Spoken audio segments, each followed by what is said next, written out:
Later we'll hear from Songhammer. Some may know them from gaming, sci-fi, or comic conventions. You may not know that the band was born in the Inland Empire. First though, music and conversation from singer-songwriter Apryle Dalmacio. We'll hear a bit about her debut EP, her full-length self-titled release, and performances coming soon in our region. And our region is where April's from.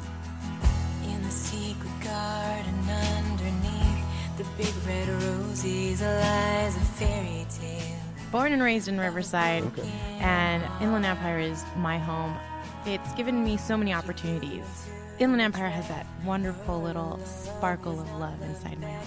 Oh, nice. There's a soundbite. Okay, Oscar clip. So let's talk first about Fairytale. Don't cry, little girl, it's not the end of the world. Both as an album or EP, if you will, and then the song itself. This is a few years old by now? Yes. Fairytale is a song that I wrote because I had a broken heart. I went through a breakup, and I felt that I was being betrayed. This was your way of telling the person what went on, or is this just a diary that we were able to hear, perhaps? You know, a lot of my songs are pretty much a diary that I am expressing to the world. Keep dreaming of the future. All my songs are through personal experiences. And I hope that these songs will relate to the people listening to these songs, hopefully to inspire them to express themselves or inspire them to do something that they love to do, and just release all the negative energy to live a happy life in some way. That's what I hope I do with my songs, to express myself and to hope that other people can express their feelings too. It touches almost on a song called Break that we'll be talking on a little bit later. But now, Fairytale, you can get it through iTunes? Yes. It's only online, actually, so you can look up other distributions online. But yeah, it is available on iTunes. You can upload it on your iPhone. You're so beautiful, beautiful to me.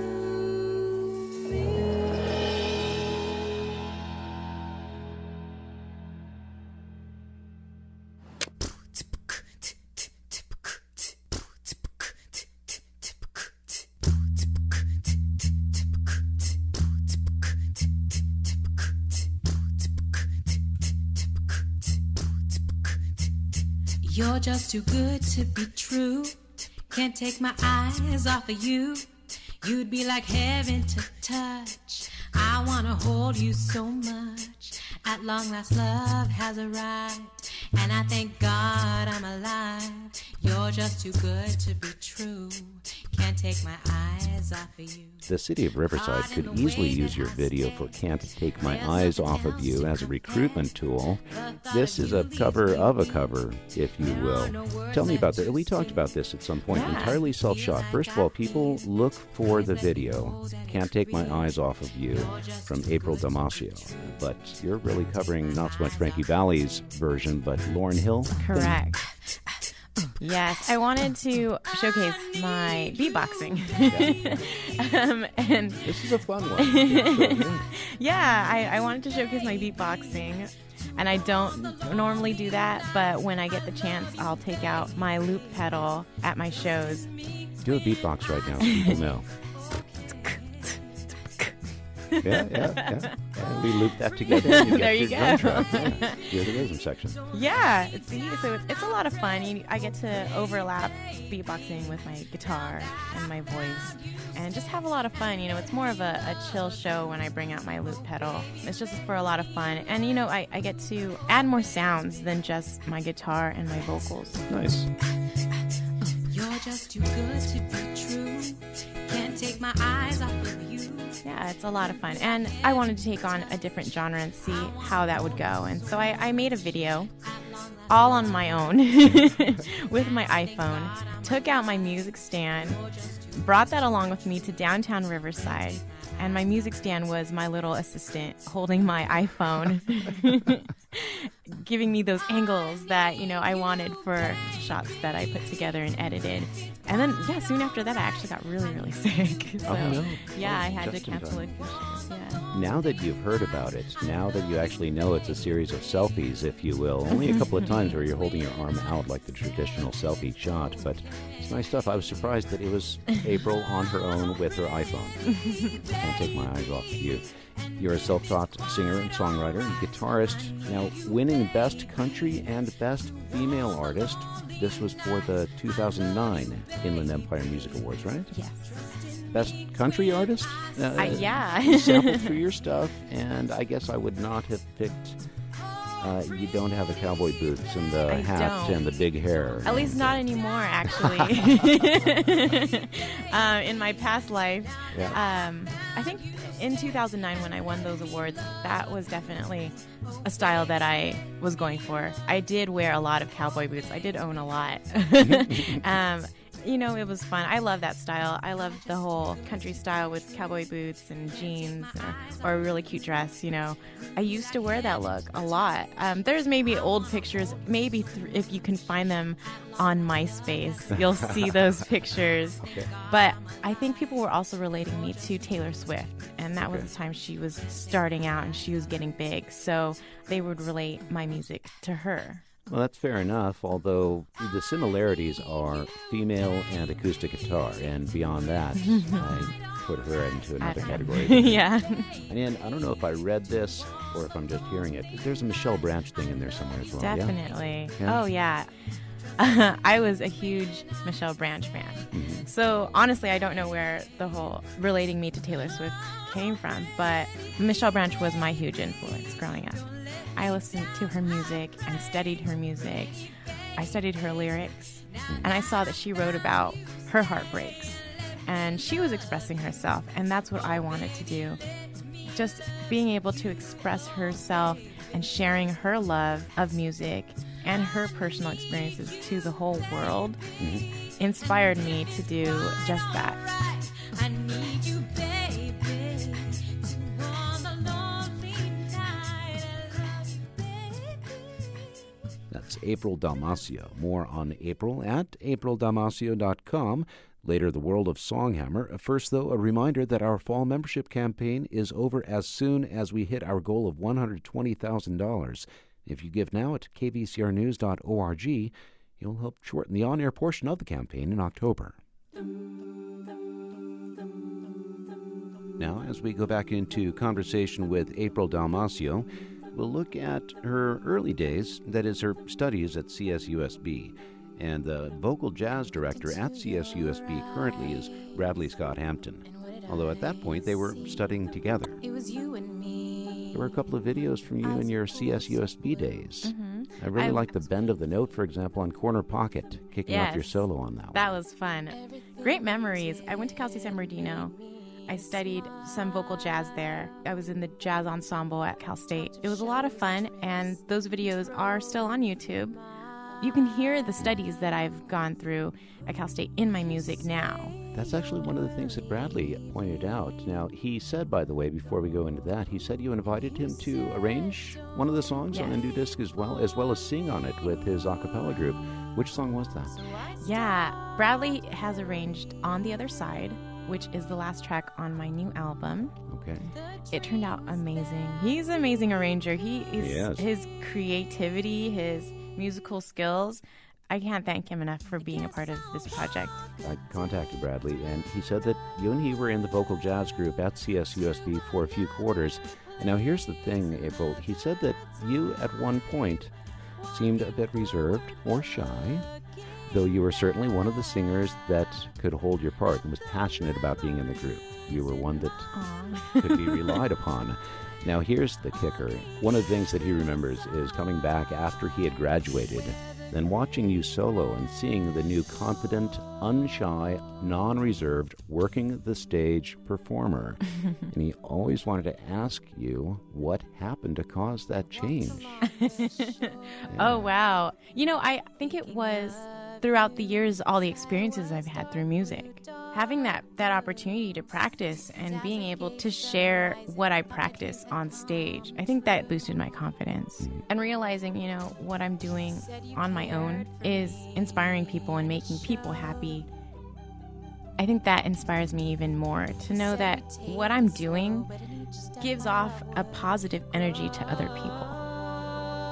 So I guess it was just a matter of not just practice, but just being it, continuing to do the thing, and the confidence slowly coming to you or just happening. Was there any event or anything that just clicked that you don't have to do it like Ella? You can do it. It can be April's voice.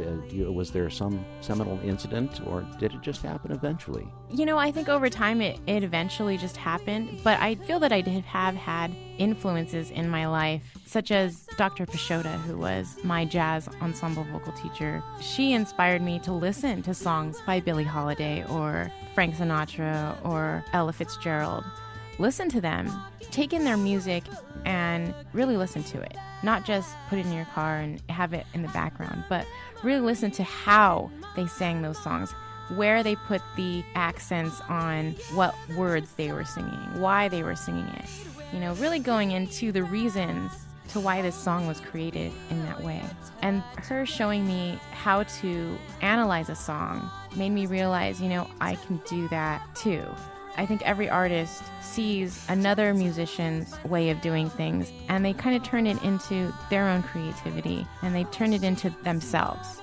I guess when I'm able to do that, it really shows who I am, and maybe, I was that shy girl before, but deep inside, I'm really not that shy girl, and this is what you're really seeing now. So that's the opportunity that I want to take on stage.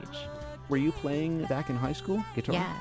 Yeah, I was involved in choir all throughout, from elementary school to college, and really involved in choir in high school. So I would bring my guitar to school and be playing during lunch. I'd play if all my schoolwork was done, and my teachers were like, yeah, do whatever you want. So I'd be playing my guitar. I'd be writing songs. Okay, so it's not like you were the math geek that went off and are coming back as the prodigal daughter with the guitar or anything. Yeah, I was a choir geek. I've been writing songs since forever, and I'd perform these songs at the choir concerts. My awesome teacher, Melva Morrison from Harupa Valley, she let me express myself, and she let me bring my guitar and sing songs that I wrote in my room. Okay. That's Apryle Dalmacio. More on Apryle at apryle.dalmacio.com. That's APRYLEDALMACIO.com. Well, let's go ahead and talk about your disc now. Again, it's a self-titled release, Apryle Dalmacio. Let's talk about Break. It's the opening track on the new disc, and I read that it's one of your favorite songs to play. Why is that, first of all? It's actually one of my favorite songs because it's the happiest. It's not the happiest, but it's one of the most fun songs out of the album to play. So we agreed to take a break. I don't know if I can take this itty-bitty time away. It's gonna drive me crazy. Ironically, the storyline is the opposite. It talks about breaking up with somebody. There is a little spark of hope, though, in the song. Breaking up, but hoping for the better and hoping that things turn out perfect. Are things gonna come out right when we have a little fuss and fights? Who's ever had their heart broken knows that it's difficult to even keep some type of friendly relationship with the person that breaks your heart. Sure. Take a break and we'll turn out fine. Let's just. But ironically, I wanted to express that on Break, and it is one of my favorite songs to perform. It's still kind of fun, but I think it has a good message to relate to people. It is more of a song of hope when you go through it, but also it's a fun, upbeat song. You can, if a person doesn't actually go with the lyrics and they're just tapping their foot and having a good time, and somebody says, "Did you hear the breakup songs?" No? Okay. You've said that your songs are sharing your emotions and then writing them down. So talk through your songwriting process. More often than not, words first, I would guess? Yes, they're actually words first, because while I'm writing, and again, I write these songs through personal experiences. And while I'm writing, I'm feeling these words I'm writing down. I'm feeling the sadness. I'm thinking in my head, if it was a breakup, what just happened? Why did this happen? How did I feel when I heard that you said you didn't love me? Or how did I feel when you walked away from me? Those are the feelings that I write down on paper. And then the structure of it is kind of like, usually I come up with the chorus first.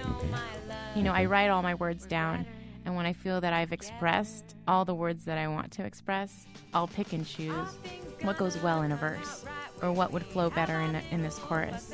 And then it starts becoming a structured song, and that's when I start adding a melody to it, chord changes and riffs. Do you tend to start off with anything EAV every time and then work it out from there? Or is there any typical starting point for you, or does it just find something and it feels right from there? Sometimes it feels right. Usually the depressing songs are, you know, the slow songs. You know, A minor. There you go, yeah. If it's like in A minor, you know, it's going to be that depressing song, you know, or if it's in a major chord, it's probably going to be like Break, where even though the words are depressing, it'll be a happy song. And it is. Again, we keep on talking about the breakup song, but it is a fun, upbeat thing. So this is definitely one for folks to check out.